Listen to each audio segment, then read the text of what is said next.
typically nobody wants to have their friends and family, listen to all their secrets exposed.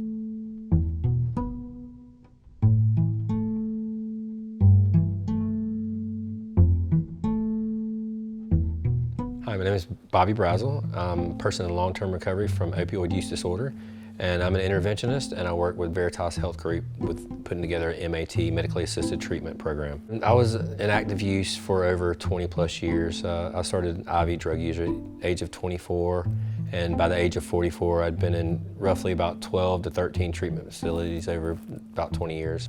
I'd been arrested in 2013 and lost my job as a paramedic, and just basically my life has fallen apart, and I drove myself to treatment the last time I went to treatment, and went in there, and I just honestly had to delve into my own self and figure out what the underlying issue was. And once I found that out, I began to work on myself, and recovery took on a whole new meaning. And once I started establishing myself in the recovery community and with my own recovery, I wanted to give back, and that was the best way I could to maintain my own recovery, personal recovery, and as well as give back to the community that I'd taken so much from.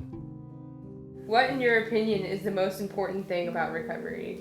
Maintaining your own personal recovery, like especially in the field, if you're working with others. That's true for anybody that's in recovery. Everybody will tell you their own recovery has to come first, and so I think maintaining my own personal recovery and myself and my well-being, my health is the most important thing. If you're not taking care of yourself, you're not able to help anybody else. So, what is the most meaningful thing you've done as a peer support specialist? Training other people to be peer support specialists. We were able to go inside the prisons and train over almost 600 prisoners and within the South Carolina Department of Corrections. Then they go in and they're working as peer support specialists inside the prison. As Midlands Recovery Center, we trained close to 300, if not more, peer support specialists to work throughout the state. I got into peer support just to better strengthen my own recovery. I had no idea that it would light a fire to, become a field that I would further pursue. But I mean, all of it was very beneficial to my recovery. Peer support, the training, but I think now being able to educate others, if I work with 1,000 people in my lifetime, but if I trained 100 other people and they each work with 1,000 people in their lifetime, it's the ripple effect, the butterfly effect of that. I think it's beautiful. Education. How can family members find support specialists like you? Honestly, peer support is a new field that's coming into its own, and it's established, several years ago, but over the past few years, it's gained momentum, and so now, you can find recovery community organizations all online and on Facebook and Instagram and Twitter. They're all over social media. But you have your local and state authorities, and they have peer support there. If you're somebody in recovery, you can go online and they have trainings. You can find out where the trainings are and when they are, and if you can meet the criteria, you can take the trainings. When can interventions be the most successful or have the highest success rate? The more people that get involved, the better. So the more people the family can get involved to bring to the intervention, the more light you shed on it, and the more avenues you close off to the person who's in trouble. You want them working as a team, sort of as a board of directors, so that they're all making decisions together. Because what we like to do in active addictions, we like to separate people, and so that we can manipulate them, and I can control what somebody's doing if I keep them separate from the crowd. If my mom's not talking to my wife, then I can control both of them, and secrecy is where addiction thrives. So the best thing to do is bring it to light to as many people as possible. Is there any part of the recovery process that your primary care doctor or hospital can do that help people with substance use disorders? Yes, and I'll tell you from personal experience, I've recently had several surgeries. I had to have a couple of surgeries, and talking to my healthcare physician was very key. I'll go in there and I let them know that I'm a person in recovery and I can't take opiates of any kind.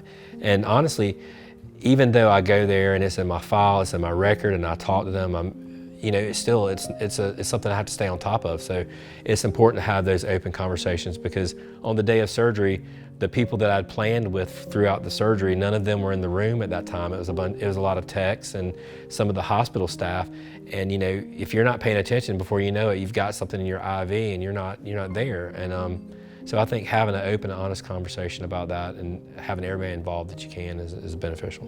What is the biggest hurdle that people with use disorders encounter when trying to quit?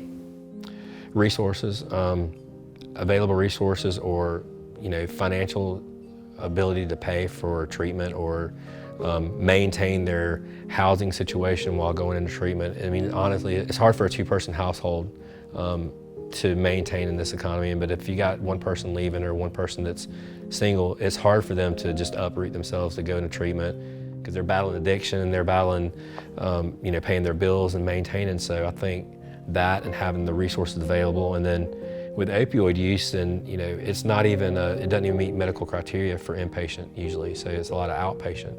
So that's available, and that's some of the things that we have for people that are more in rural areas, or if they don't have transportation, or if they don't meet medical criteria for inpatient treatment. How do you typically start an intervention? Intervention usually typically starts from the first call. Someone calls in who has a loved one that's, and they're usually frantic. Typically by the time someone calls for an intervention, it's like some kind of catastrophic event's happened. So I'm usually talking to a loved one or family member. And so from there, I just gather as much information as possible. We determine I talk to them about what the intervention is and the model looks like, and then they identify the people that they believe would have the most influence on their loved one. So I encourage them to get as many family members and friends as possible involved.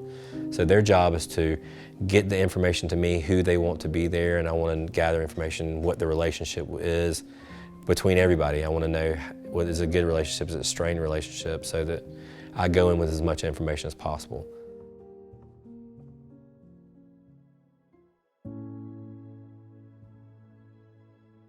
The model of intervention that we use is the ARISE model, so it's an invitational model. They're invited to the intervention about 24 hours ahead of time, and they're told that the intervention is happening to support them, but they're also told that the intervention will happen regardless of whether they're there or not. It takes away the ambush scenario. We don't want them to feel ambushed, so we invite as many people as possible, their family and friends, and we sit there and spend 3 hours showing them how much that they love and support them. We encourage the family and friends just to talk to them as if this was the last opportunity you're going to get to connect with them. We don't want to discuss any of the bad stuff. We want to talk about what we're willing to do to help support your recovery. Not everybody wants to show. I mean, some people, even though they're invited, they still don't believe it's happening. They'll think we're bluffing. I've had people ride by the intervention to see if it's really happening before they stop. And they come in, sometimes they're angry or upset because they don't want their business put out there, because secrecy is where addiction lives and it thrives. And they want to make sure Aunt Sally and Uncle Joe don't talk about the money they each want to give the individual, because if I can isolate and things like that, I can control the narrative. So that's really what they want, and so we're there just to show them love and support and how we can support them in an encouraging way. So.